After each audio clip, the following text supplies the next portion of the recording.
کراچی میں وسیم انصاری نام کا ایک چھوٹا سا سٹیج اداکار تھا۔ اس کا قد چھوٹا، رنگ سیاہ اور جسامت پتلی تھی، لہذا اس کی زندگی کا 3/4 حصہ سٹرگل میں خرچ ہو گیا۔ لیکن پھر 12 اکتوبر 1999 آیا، جنرل پرویز مشرف اقتدار پر قابض ہوئے اور اداکار وسیم انصاری کی لاٹری نکل آئی۔ انصاری کی شکل جنرل مشرف سے ملتی تھی، وہ ہو بہو جنرل مشرف لگتا تھا۔ وہ مختلف سٹیج اور گلیوں میں جنرل مشرف بن کر رزق کمانے لگا۔ اداکار تھا، لہذا اس نے جنرل مشرف کے سٹائل اور آواز کی نقل بھی شروع کر دی، جس سے اس کی مقبولیت اور آمدنی دونوں میں اضافہ ہو گیا۔ 2002 عیسوی میں جیو ٹیلی ویژن سٹارٹ ہوا اور اس میں ہم سب امید سے ہیں کہ ٹائٹل سے سیاسی مزاحیہ پروگرام شروع ہو گیا۔ اسے ڈاکٹر یونس بٹ لکھتے تھے اور یہ اپنے زمانے کا سب سے مشہور سیاسی مزاحیہ پروگرام تھا۔ ہم اگر آج پیچھے مڑ کر دیکھیں تو ہم اس پروگرام کو پاکستان میں پولیٹیکل سٹائر کا باوا آدم ماننے پر مجبور ہو جائیں گے۔ ڈاکٹر یونس بٹ کو اللہ تعالیٰ نے مزاح نگاری کی بے انتہا صلاحیت سے نواز رکھا ہے۔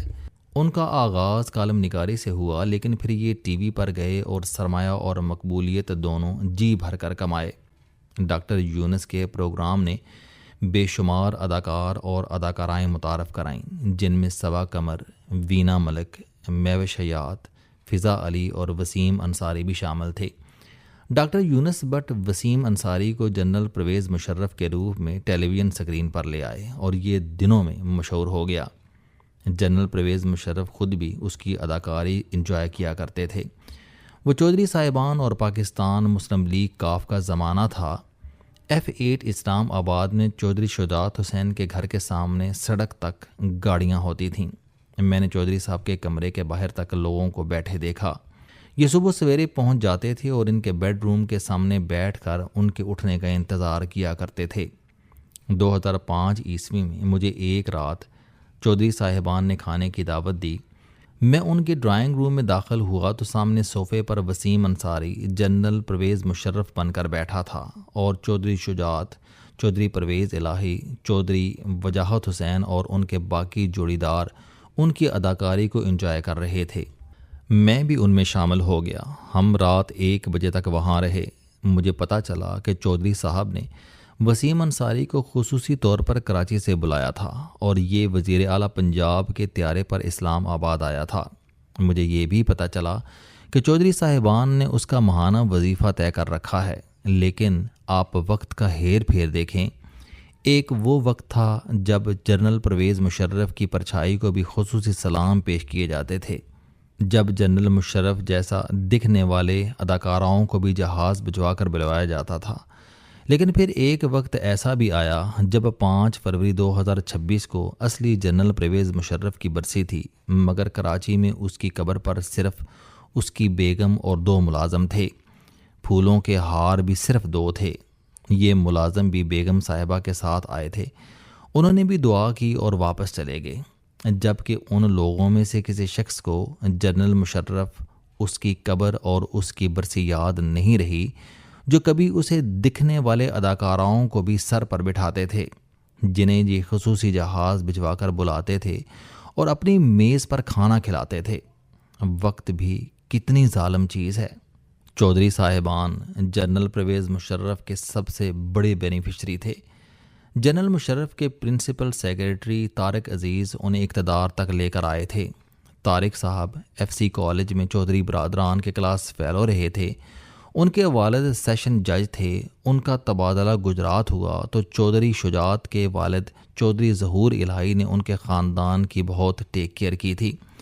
جنرل مشرف بھی FC کالج کے طالب علم رہے تھے، چنانچہ جب یہ صدر بنے تو طارق عزیز ان کے پرنسپل سیکریٹری ہو گئے اور طارق عزیز کی وجہ سے چودھری صاحبان اقتدار تک پہنچ گئے۔ وہ بھی کیا زمانہ تھا۔ بڑے بڑے سیاسی خاندان، کھرب پتی بزنس مین اور ہزار مربع زمین کے مالک جاگیردار جنرل مشرف کو خوش کرنے کے لیے ایسی گھٹیا حرکتیں کرتے تھے کہ دیکھنے والے شرمندہ ہو جاتے تھے۔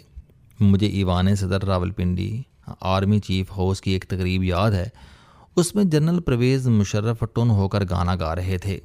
وزیر اعظم شوکت عزیز مراسیوں کی طرح داد دے رہے تھے اور اس وقت کے چیئرمین FBR، یہ محکمہ اس زمانے میں CBR کہلاتا تھا، عبداللہ یوسف ڈانس کر رہے تھے۔ یہ منظر دیکھ کر گلوکارہ کو بھی شرم آ گئی اور اس نے مائک پر کہہ دیا کہ پلیز کیمرے بند کرا دیں، لیکن اقتدار اس وقت اس قدر مدہوش تھا کہ اس نے کیمروں تک کی پرواہ نہ کی۔ چودھری پرویز الہی کا بیان آج بھی سوشل میڈیا پر موجود ہوگا، جس میں چودھری صاحب نے پنجاب اسمبلی کے فلور پر کھڑے ہو کر 4 فروری 2007 کو بڑے غصے سے اعلان کیا تھا کہ ہم 10 مرتبہ جنرل پرویز مشرف کو یونیفارم میں صدر منتخب کرائیں گے۔ آپ جنرل پرویز مشرف کی طاقت کا بھی اندازہ کیجئے۔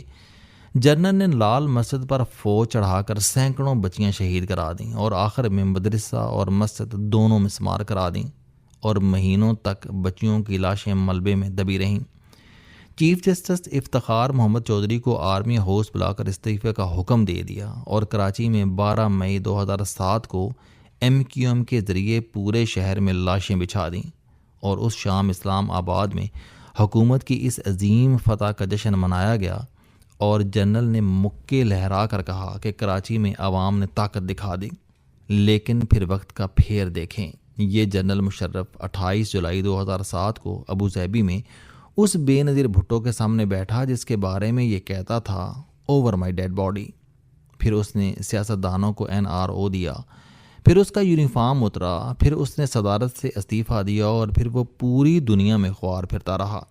یہ آخری عمر میں لا علاج خوفناک مرض کا شکار ہو گیا۔ اس کے جسم نے اس کا ساتھ چھوڑ دیا، اس کی ریڑھ کی ہڈی کے سرے پر انجیکشن لگتا تھا اور وہ درد سے بلبلاتا تھا۔ وہ وقت اس نے بہت اذیت میں گزارا۔ وہ اپریل 2013 میں پاکستان میں گرفتار ہو گیا۔ جنرل راحیل شریف اگر اس کی مدد نہ کرتے تو شاید اس کی باقی زندگی جیل میں گزرتی۔ بہرحال جنرل راحیل شریف نے اسے دوبارہ باہر بھجوا دیا، لیکن وہاں پہنچ کر وہ ایک ایسی اذیت ناک بیماری میں مبتلا ہو گیا جس کا علاج دریافت نہیں ہوا تھا۔ یوں جنرل پرویز مشرف 5 فروری 2023 کو دبئی میں انتقال کر گیا۔ میت کو کراچی لایا گیا اور فوج کے قبرستان میں پورے اعزاز کے ساتھ دفن کر دیا گیا۔ فوج نے اپنے سابق چیف کو سلامی بھی پیش کی، لیکن پہلی، دوسری اور تیسری برسی گزر گئی، مگر پھر ان میں سے کوئی شخص اس کی قبر پر نہیں آیا جو اسے 10 مرتبہ یونیفارم میں صدر منتخب کرانا چاہتے تھے، اور اس کی اداکاری کرنے والے اداکار کے سامنے بھی ہاتھ باندھ کر بیٹھتے تھے۔ آپ ایک اور المیہ بھی ملاحظہ کیجئے۔ جنرل پرویز مشرف نے چک شہزاد اسلام آباد میں گھر بنوایا تھا۔ یہ آرمی چیف ہاؤس کی کاپی تھا۔ اس کا خیال تھا کہ یہ ریٹائرمنٹ کے بعد بھی آرمی چیف ہاؤس جیسے گھر میں رہیں گے، لیکن یہ اس گھر میں بھی محض چند ماہ رہ سکے، اور وہ دور بھی ہاؤس اریسٹ تھا۔ گیسٹ پر جیل کا عملہ بیٹھتا تھا اور کوئی اندر داخل ہو سکتا تھا اور نہ باہر نکل سکتا تھا۔ یہ گھر اس کے بعد انہیں دوبارہ نصیب نہیں ہو سکا۔ بیگم صاحبہ مشرف نے خاوند کے انتقال کے بعد وہ بیچ دیا۔